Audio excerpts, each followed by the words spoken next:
টরন্টোর সময় সন্ধ্যায় সাকিবুর রহমান খান ফোন করেছিলেন ম্যানিটোবা থেকে। অ্যাডভান্স পোলিংয়ের প্রথম দিনেই ভোট দিতে গিয়ে তিনি প্রায় 2 ঘন্টা লাইনে দাঁড়িয়ে থেকে ভোট দিয়েছেন। অ্যাডভান্স পোলিংয়ে কিংবা কানাডিয়ান কোনো পোলিংয়ে, কোনো ভোটে, কোনো নির্বাচনে 2 ঘন্টা লাইনে দাঁড়িয়ে থেকে ভোট দেওয়ার অভিজ্ঞতাটি বিরল। সেই অভিজ্ঞতাটি সাকিব শেয়ার করছিলেন আমার সঙ্গে। সাকিবুর রহমান খান তিনি নিজেও ইউটিউব করেন, কানাডিয়ান ইমিগ্রেশন, কানাডিয়ান বিভিন্ন ইস্যু নিয়ে তিনি ইউটিউবে কথা বলেন।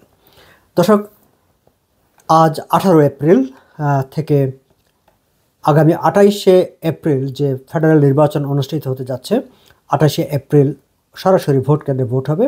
তার আগে আজ 28শে এপ্রিল থেকে শুরু হয়েছে অ্যাডভান্স পোলিং। যারা সেই দিন ব্যস্ত থাকবেন কিংবা তার আগেই ভোটটি দিয়ে ফেলতে চান, তারা আজ, কাল, পরশু এবং সোমবার পর্যন্ত প্রতিদিন সকাল 9টা থেকে সন্ধ্যা 9টা পর্যন্ত এই অ্যাডভান্স পোলিংয়ে ভোট দিতে পারবেন। এবং প্রথম দিনেই শুধু যে ম্যানিটোবায় সাকিব যেখানে ভোট দিতে গিয়েছিলেন সেখানে তাই নয়, পুরো কানাডায় নাগরিকরা, ভোটাররা এবার একটি ভিন্ন রকম চিত্র প্রত্যক্ষ করেছেন। প্রায় প্রত্যেকটি ভোট কেন্দ্রে রীতিমতো একেবারে ভোটের দিন যেরকম লোক হয় তার চেয়ে অনেক বেশি লোক হয়েছে। দীর্ঘ লাইন হয়েছে। লাইন ভোট কেন্দ্র থেকে বের হয়ে বাইরে অনেকটুকু পর্যন্ত লাইনে দাঁড়িয়ে থাকতে হয়েছে। আমি দুপুর থেকে আসলে বিভিন্ন সোশ্যাল মিডিয়ায় অনেকগুলো ছবি, পত্রপত্রিকায় অনেকগুলো ছবি দেখেছি, বিভিন্ন জায়গায়, বিভিন্ন শহরে, বিভিন্ন প্রভিন্সে যে লোকজন লাইন ধরে দাঁড়িয়েছে ভোট দেওয়ার জন্য। সঙ্গত কারণে এই প্রশ্ন জাগতে পারে, কৌতূহল জাগতে পারে যে যেখানে কানাডার ভোট কেন্দ্র একেবারে খাকা করে ভোটের দিন, সেখানে হঠাৎ এমন কি ঘটলো এবার যে ঠিক অ্যাডভান্স পোলিংয়ের সময় এত ভিড় লেগে গেল ভোট কেন্দ্রে। দর্শক, এটি বাস্তবতা। ক্যানাডিয়ানরা এবারের ভোটটিকে অনেক গুরুত্ব সহকারে নিয়েছেন। তার প্রত্যেকেই মনে করছেন এটি হচ্ছে কানাডার ভবিষ্যৎ নিয়ে সিদ্ধান্ত গ্রহণের একটি সুযোগ এবং এই নির্বাচনের মাধ্যমে আসলে কানাডার ভবিষ্যৎ লিডারশিপ নির্ধারিত হবে, যার উপর নির্ভর করবে আপনার, আমাদের প্রত্যেকটি নাগরিকের ভবিষ্যৎ, কানাডার অর্থনীতি, কানাডার ভবিষ্যৎ। ফলে প্রত্যেকেই ভোট দেওয়ার ব্যাপারে সিরিয়াস হয়েছেন এবং ভোট কেন্দ্রে গিয়েছেন। তবে এই জায়গাটায় আরও একটি কথা আছে, সেটি হচ্ছে যে এই যে এবার ভোট কেন্দ্রে যারা গেছেন তারা, আমরা যদি এথনিসিটি হিসাবে বিবেচনা করি, সেই এথনিসিটির দিক থেকে কারা সবচেয়ে বেশি। আজকে পর্যন্ত যে খবর, সেই খবরগুলোতে অবজারভেশন, সেই অবজারভেশনে বলা হচ্ছে যে মোস্টলি যে হোয়াইট ক্যানাডিয়ানরা এবার বেশি করে ভোট কেন্দ্রে অ্যাডভান্স পোলিংয়ে তারা ভোট দিতে গেছেন, ভোট দিতে যাচ্ছেন। নানা এথনিক ভোটাররা হয়তো বা তারা ভোটের দিনের জন্য অপেক্ষা করতে পারেন কিংবা হয়তো কাল পরশু তারা যাবেন, কিন্তু প্রথম দিনে ডমিনেন্ট ছিল হোয়াইট ক্যানাডিয়ানরা। এটির নানা রকম ব্যাখ্যা হতে পারে, নানা রকম বিশ্লেষণ হতে পারে। সেই সব আলোচনায় আজকের ভিডিওতে আমি যাচ্ছি না। তবে আমি শুধু এটুকু বলতে চাই, দর্শক, আমাদের প্রত্যেকেরই উচিত হবে ভোট কেন্দ্রে যাওয়া, ভোট দেওয়া। যে যাকেই ভোট দেন না কেন, পছন্দের প্রার্থীকে ভোট দেবেন, কিন্তু আপনার মনে যে ইচ্ছাটি আছে সেই ইচ্ছাটি যদি পূরণ করতে চান তাহলে অবশ্যই আপনাকে ভোট কেন্দ্রে যেতে হবে। শুক্রবার তার আগের দিন বৃহস্পতিবার রাতে ইংলিশ ল্যাঙ্গুয়েজ ডিবেট হয়েছে এবং ডিবেটের পর দিনই শুক্রবার প্রায় সবকটি রাজনৈতিক দলের সব নেতারাই আবার ভোট কেন্দ্রে নেমে গেছেন, ভোটের ক্যাম্পেইনে নেমে গেছেন। কনজারভেটিভ পার্টির নেতা পিয়ারে পোলিয়েভ শেষ পর্যায়ে এসে তিনি তার ক্যাম্পেইনকে কনসেন্ট্রেট করছেন। তিনি বলতে চাচ্ছেন যে মানুষ আসলে পরিবর্তন চায়, একটা চেঞ্জ ইজ রিকোয়ার্ড। জাস্টিন ট্রুডোর দীর্ঘ শাসন, লিবারেলের শাসনের নানা রকম ত্রুটি, বিচ্যুতি, অব্যবস্থাপনা, ইমিগ্রেশন, ইকোনমি সব কিছু তুলে ধরে তিনি বলছেন এর পরিবর্তন দরকার। ফলে তার ক্যাম্পেইনের ফোকাসটা হচ্ছে change in the leadership, change in administration, শাসন ব্যবস্থার পরিবর্তন। এবং সাবেক প্রধানমন্ত্রী স্টিফেন হার্পার, তিনি কনজারভেটিভ প্রধানমন্ত্রী ছিলেন এবং স্টিফেন হার্পারকে হারিয়ে দিয়েই মূলত লিবারেল শাসনের আবার এই পর্যায়ের লিবারেল শাসন শুরু হয়েছিল, যেখানে জাস্টিন ট্রুডো প্রধানমন্ত্রী হয়েছিলেন। তিনি এর আগে পিয়ারে পোলিয়েভের একটি জনসভায় আলবার্টায় তিনি সেখানে বক্তৃতা করেছেন। গতকাল তিনি আবার একটি ভিডিও বার্তা প্রকাশ করেছেন, যেখানে তিনি বলেছেন যে mark Carney conservative liberal candidate এবং কনজারভেটিভ ক্যান্ডিডেট পিয়ারে পোলিয়েভ দুজনে তার সরকারের হয়ে কাজ করেছেন, এবং তিনি যেহেতু সেই সময় প্রধানমন্ত্রী ছিলেন এবং তার সরকারের হয়ে কাজ করা দুজনের মধ্যে তিনি পিয়ারে পোলিয়েভকেই বেশি যোগ্য মনে করছেন। কথা তিনি তার আগেও বলেছেন। বাট সাবেক প্রধানমন্ত্রীদের মধ্যে স্টিভেন হার্পারই সম্ভবত যিনি সরাসরি একজন প্রার্থীর পক্ষে নির্বাচনী প্রচারণায় নেমেছেন, ক্যাম্পেইন করছেন। লিবারেল ক্যান্ডিডেট, লিবারেল লিডার এবং প্রধানমন্ত্রী মার্ক কার্নি, তার কাছে হচ্ছে এই নির্বাচনটি কিংবা তার ক্যাম্পেইনের, তার বক্তব্যের প্রতিশ্রুতির মূল জায়গাটি হচ্ছে কানাডার অর্থনীতি, কানাডার ভবিষ্যৎ। ডোনাল্ড ট্রাম্প কানাডার জন্য যে হুমকি হয়ে দাঁড়িয়েছে, তার হুমকি থেকে কানাডাকে রক্ষা করার জন্য যে স্ট্রং লিডারশিপ দরকার, সেটি হচ্ছে তার বক্তব্যের মূল ফোকাস। এবং তিনি সেটি বারবার বলার চেষ্টা করতেন যে তিনি কিভাবে কানাডার ইকোনমিকে রক্ষা করতে পারে, তিনি কিভাবে কানাডাকে মার্কিন আগ্রাসন থেকে, আধিপত্যবাদ থেকে কানাডাকে তিনি কিভাবে রক্ষা করবেন, সেই বিষয় নিয়ে তিনি ভোটারদের দ্বারে দ্বারে যাচ্ছেন। শনিবার 19 এপ্রিল তিনি তার ইলেকশন প্ল্যাটফর্ম ফুল কস্ট মানে ফান্ডেড প্ল্যাটফর্ম যেটিকে বলা হয়, সেটি তিনি ঘোষণা করবেন। তবে কনজারভেটিভ পার্টি তার প্ল্যাটফর্ম কবে ঘোষণা করবে সেই সম্পর্কে এখন পর্যন্ত পিয়ারে পোলিয়েভ স্পষ্টভাবে কিছু বলেননি। তবে আজই কনজারভেটিভ পার্টির মুখপাত্র সাম লিলি তিনি মিডিয়াকে জানিয়েছেন ইনকামিং ডেজ, আগামী দিনগুলোতে, সেটি অস্পষ্ট রেখেছেন যে কবে আগামী দিনগুলিতে কনজারভেটিভ পার্টি তার ইলেকশন প্ল্যাটফর্ম ঘোষণা করবে। দর্শক, আমরা দেখেছি যে গত প্রায় 1 বছরেরও বেশি সময় ধরে কনজারভেটিভ পার্টির নেতা পিয়ারে পোলিয়েভ সবসময় তিনি কী করতে চান, তার পরিকল্পনা কী, তার কর্মসূচি কী, এইসব বিষয়গুলোর কখনোই তিনি সুস্পষ্টভাবে কোনো বক্তব্য দেননি। তিনি সবসময় অস্পষ্ট রাখতে চেয়েছেন, রেখেছেনও, এবং সেটি তিনি পছন্দ করেছেন।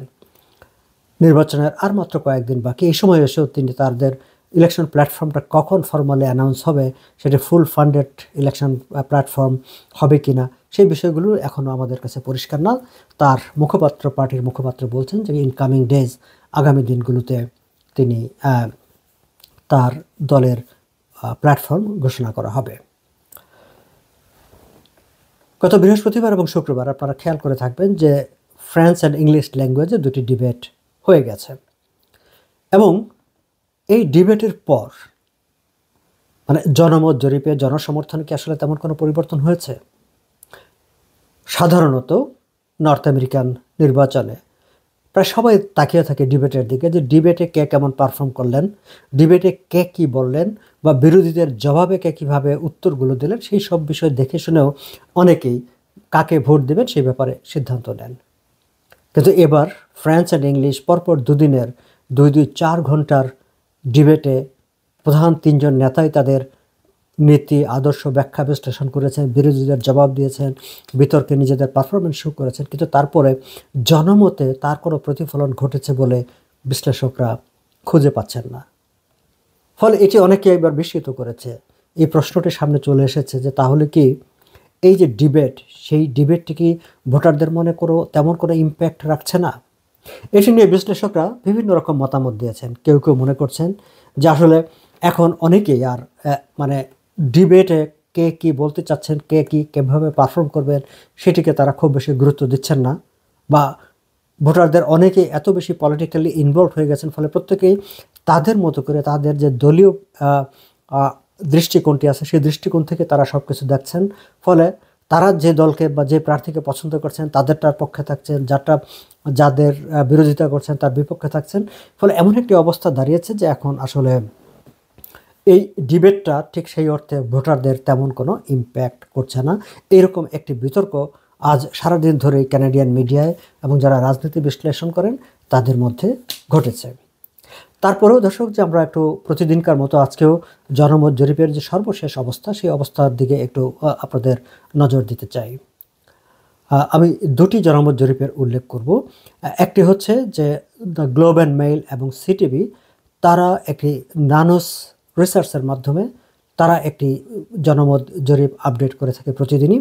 তারা গত 3 দিনের যেসব তথ্য উপাত্ত আছে সেগুলোকে একসাথে কম্পাইল করে 17 এপ্রিল পর্যন্ত যে তথ্য, সেই তথ্যের যে গড় তারা বলছে, তাতে দেখা যাচ্ছে যে লিবারেল পার্টির সমর্থন আছে 45.4%, আর কনজারভেটিভ পার্টির সমর্থন হচ্ছে 37.1%।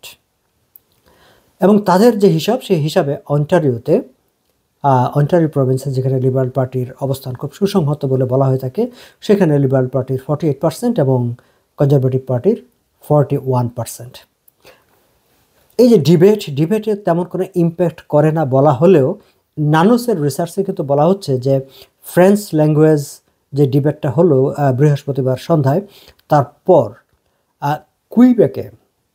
কুইবেকে লিবারেল পার্টির সমর্থন 1 পয়েন্ট বেড়ে গেছে। সেখানে অবশ্য লিবারেল পার্টি অনেকটা এগিয়ে আছে কনজারভেটিভ পার্টির তুলনায়, 48% এবং কনজারভেটিভ পার্টি 19%। এই তো গেল দ্য গ্লোব অ্যান্ড মেইল এবং সিটিভির যেই কম্পাইলেশন পাবলিক অপিনিয়ন পোলের। টরন্টো স্টার প্রায় প্রতিদিনই তারাও একটি এরকম জনমত জরিপ আপডেট তারা আমাদেরকে জানান। তাদের হিসাবে দেখা যাচ্ছে 43.5% হচ্ছে লিবারেল পার্টি এবং 39.8% হচ্ছে conservative party. The Toronto star তারা আবার আসন সংখ্যারও একটি ফোরকাস্ট করে প্রায় প্রতিদিনই। তাদের যে আজকের যেই ফোরকাস্ট, সেই ফোরকাস্টে বলা হচ্ছে যে 343 সিটের মধ্যে 181 হচ্ছে লিবারেল পার্টি এবং 127 হচ্ছে কনজারভেটিভ পার্টি। সো 172 সিটের দরকার হচ্ছে নিরঙ্কুশ সংখ্যাগরিষ্ঠতা পাওয়ার জন্য। সেখানে লিবারেল পার্টির অবস্থান 181 সিট। এটা হচ্ছে দ্য টরন্টো স্টারের যেই জনমত জরিপ, সেটি নিয়ে। দর্শক, জনমত জরিপ নিয়ে আমি আর একটু কথা বলে শেষ করব। সেটি হচ্ছে লিবারেল পার্টি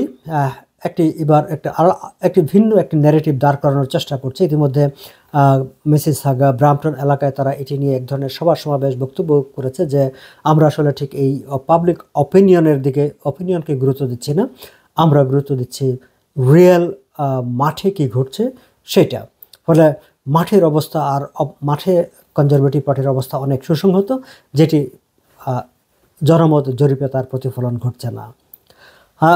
সেটি নিয়েও অনেক বিতর্ক আছে, সেটি সত্য কি মিথ্যা সেটি বলা মুশকিল। কিন্তু কনজারভেটিভ পার্টির সমর্থক, যদিও পার্টি হিসাবে কনজারভেটিভ পার্টি এই ন্যারেটিভটাকে অফিসিয়ালি এন্ডোর্স করেনি, কিন্তু কনজারভেটিভ পার্টির সমর্থকদের অনেকেই ঠিক এরকম একটি ন্যারেটিভ ভোটারদের মধ্যে ছড়িয়ে দেওয়ার চেষ্টা করছেন যে পাবলিক অপিনিয়ন পোলে আপনারা যাই দেখেন না কেন, মাঠের অবস্থাটা কিন্তু আসলে ভিন্ন। তবে এবারে পাবলিক অ্যাডভান্স পোলিংয়ের যে অবস্থা, তা থেকে মনে হচ্ছে যে কানাডাতে যারা বিভিন্ন সময় ভোট দিতে যান না, সাধারণত এবার সবাই নড়েচড়ে বসেছেন, সবাই ভোট দিতে যাচ্ছেন এবং এবার ভোটার টার্নআউট অনেক বেশি হবে বলেও ধারণা করা হচ্ছে। আমরা যদি অ্যাডভান্স পোলিংয়ের দিকে তাকাই, 2019 সালে প্রায় 5 million people voted in the advance polling, যে 4 দিন অ্যাডভান্স পোলিং হয়, এবং 2021 সালের নির্বাচনে সেটি হয়েছিল 5.8 মিলিয়ন।